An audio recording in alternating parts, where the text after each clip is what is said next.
Olá, pessoal do sétimo ano, tudo bem? Estamos aí passando por esses dias, né? Difíceis, complicados, mas não podemos parar também.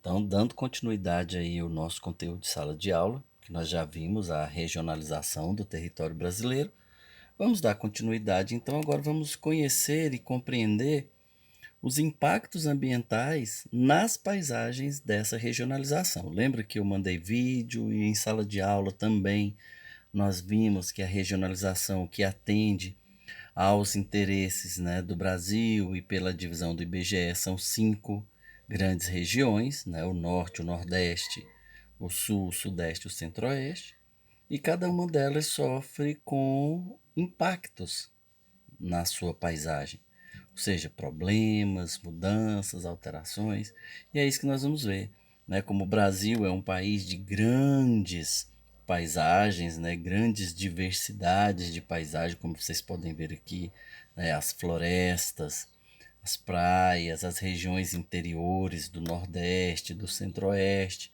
Então nós temos grandes paisagens e elas são influenciadas pela ação do homem, que é o que nós vamos ver. Então, aí na sequência, vamos entender primeiro o que vem a ser impacto ambiental. É o resultado de ações que modificam o ambiente. Então, qualquer ação que o homem faça, seja plantando, desmatando, mudando o curso de um rio, seja qualquer uma dessas que vai produzir danos, e esses danos muitas vezes são considerados irreversíveis. Então, o impacto ambiental é qualquer ação que o homem executa, modificando a paisagem onde ele está inserido. Ao longo do tempo, né, então a gente percebe o quê? Que a ocupação, a forma como o Brasil foi sendo ocupado, à medida que ele foi crescendo, que foram intensificando as atividades agropecuárias, atividades de extrativismo, extração de minérios, e as cidades também foram crescendo, muitos impactos, né, muitas ações destrutivas foram acontecendo nessas paisagens ou nesses domínios morfoclimáticos. Domínio morfoclimáticos são aqueles característicos de cada região do Brasil.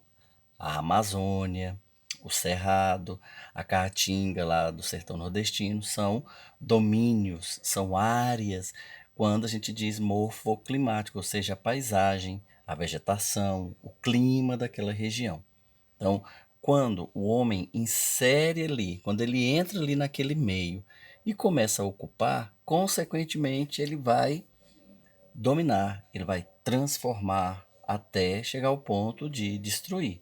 Exemplos aí, olha, o assoreamento de um rio, né, à medida que vai jogando sujeira, à medida que o homem vai desmatando a margem desse rio, ele vai assorear, ou seja, ele vai secar, o nível dele vai diminuir até que ele desapareça. Ou áreas de inundações, né, quando constrói-se represas para fazer usinas hidrelétricas, ou exemplo de queimadas e desmatamento que a gente vê, por exemplo, na floresta amazônica ou aqui no Cerrado de Goiás. Então, o impacto ambiental é qualquer ação destrutiva que o homem vai executar no meio ambiente. Mas para isso, para que essas ações diminuam, para que não ocorra tanta destruição, né, o governo brasileiro, já há muitos anos, criou as chamadas unidades de conservação, que é nada mais do que um espaço territorial com características naturais legalmente instituído pelo poder público. Então, uma unidade de conservação é um local onde o homem não vai poder desmatar, ele não vai poder poluir, ele não vai poder modificar. E se isso vir a acontecer, vai ter que seguir algumas regras, algumas orientações, uma cartilha de orientações de como proceder nessas áreas.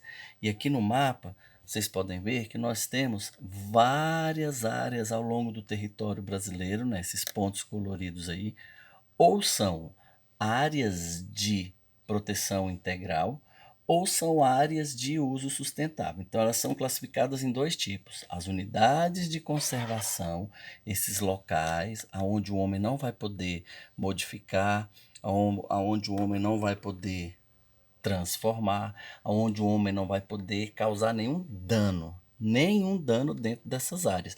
São chamadas, então, unidades de conservação. Elas são de dois tipos: as unidades de conservação de proteção integral e as unidades de conservação de uso sustentável, que a gente vai conhecer cada um e vamos compreender como é que funciona. Então, primeiro, unidade de proteção integral. Então, ou seja, nada pode ser tirado ali daquele lugar, nada pode ser removido, nada pode ser inserido, nada pode ser plantado, nada pode ser desmatado. Então, o objetivo é conservar a natureza pelo uso indireto dos recursos. Como é que seria esse uso indireto? Olha, eu não posso desmatar, mas eu posso fazer nessa área um projeto de ecoturismo. As pessoas podem ir lá para observar pássaros, as crianças, as famílias podem entrar lá dentro para conhecer a vegetação daquele local e ela vai gerar algum tipo de riqueza.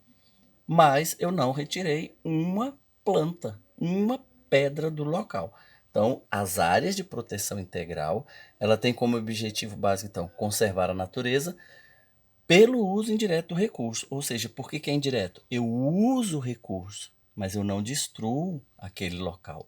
Então, eu posso fazer lá uma área para pesquisa, para as escolas pesquisarem, para as universidades pesquisarem, para algumas empresas pesquisarem as sementes, as raízes, os cheiros, as frutas daquele local, ou para visitas, né? Como é o caso aqui em Goiânia. Nós temos aqui próximo a Fazenda Santa Branca, né? Ali dentro do Memorial do Cerrado, quando a gente vai lá, tem um modelo de fazenda onde as pessoas não podem mexer, tem trilha dentro da mata, onde a gente vai conhecendo a vegetação típica do cerrado. Então, quando você tem uma área de proteção integral, você pode trabalhar, mas você não pode retirar nada. Ainda destaquei aqui, ó, extração e comercialização dos recursos lá dentro são proibidos. Eu não posso tirar nada de lá para ir vender. Estão entendendo? Então, a área de proteção não pode sofrer alterações. Aí vem também, então, as áreas de uso sustentável. Então, o que seria de uso sustentável?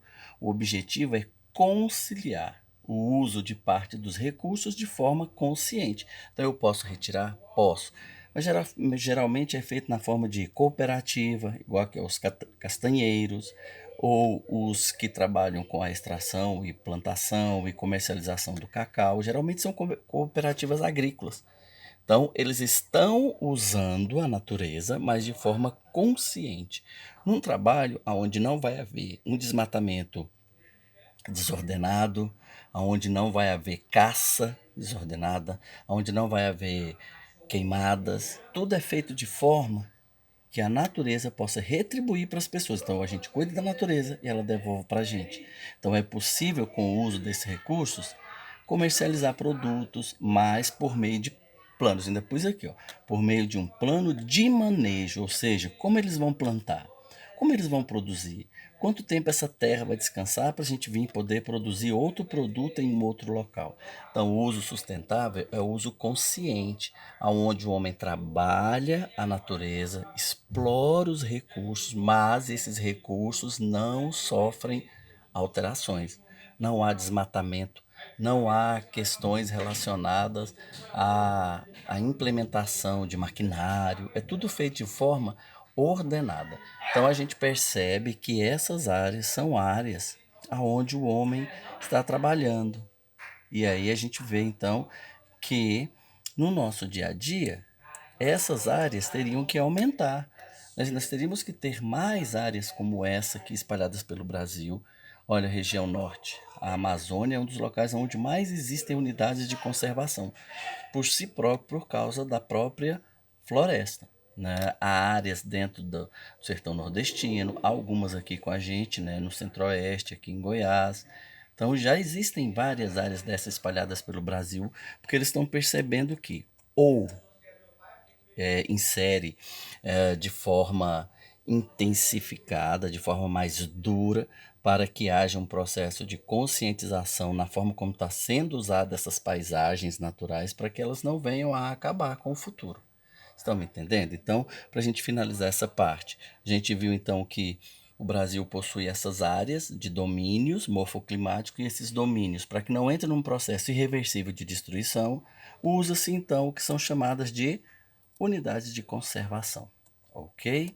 Então espero que vocês possam ter tirado as dúvidas de vocês e vou passar lá na timeline da turma do sétimo ano as páginas e as atividades que devem ser feitas, ok? Então para vocês aí, bom estudo, bom um bom tempo, né, juntos para estudar, para desenvolver as atividades, tá ok? Um abraço, até mais.